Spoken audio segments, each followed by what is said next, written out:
ዴታ አናሊስት ስንል ክላውድ ኮምፒውቲንግ ስንል ኤስኪዩኤል ሲባል እነዚህ ነገሮች ኮምፕሊኬት አድርገው ሰዎች ያስቧቸዋል እና አንተ ከምትሰራበት ስራ ትንሽ ወጣ ያለ ነው ይሄኛውም ፊልድ ትምህርቱን ከዛም በኋላም ደግሞ በአጠቃላይ ደግሞ የማስተማር ሂደቱን ኢንስትራክተሮቹን እንዴት አገኛቸው? ከሌሎችም ደግሞ ከሚባሉ ኦንላይን ኮርሶች አሉ ብዙና ከነሱ ምንድነው ለየት ይላል ብለን ታስበው ይሄኛው ኮርስ? ዳታኖሚክስ ቴክኖሎጂ እውነቱን ለመናገር ኮምፕሊትሊ ይለያል እንትኑ ራሱ የማስተማር ዘዴው።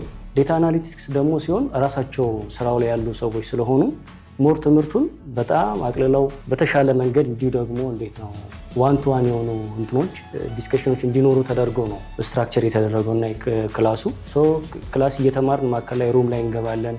ደግሞ የተወሰነ ደቂቃ ይሰጠንና እዛው ፕራክቲስ እንድናደርግ ያደርጉናል። የተማርነውን እዛው ነው ፕራክቲስ እናደርገው በአብዛኛው። ከዛ ፋርዘር ሪዲንጎች ደግሞ ሲኖሩ እሱንም ራሳቸው ሪኮመንድ አድርገው ይሰጡናል። ፕሮጀክት መስራታችን እጅግ በጣም ለገበያው ላይ የሚያስፈልጉ ነገሮች ስለሆኑ እጅግ በጣም ነገሮችን ያቀላሉ።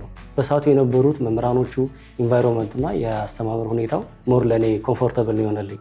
ያ ነገር ዳታኖሚክስን ለየት የሚያደርገዋል። ለእኛም ደግሞ ስራ እንድናገኝም አድርጎናል። በጣም ቆንጆ።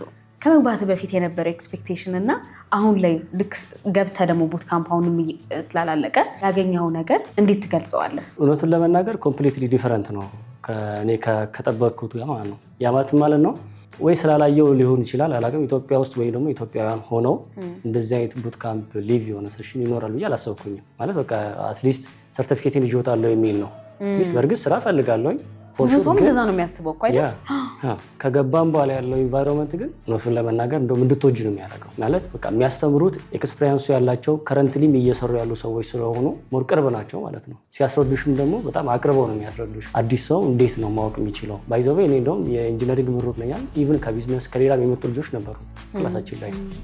ከነሱ እኩል ነው የምንማረው። ያ ማለት ነው ከታች ጀምሮ ያሉትን በሙሉ እኩል መረዳት በሚችሉበት ወይ ነው ሲያስረዱ ነበር።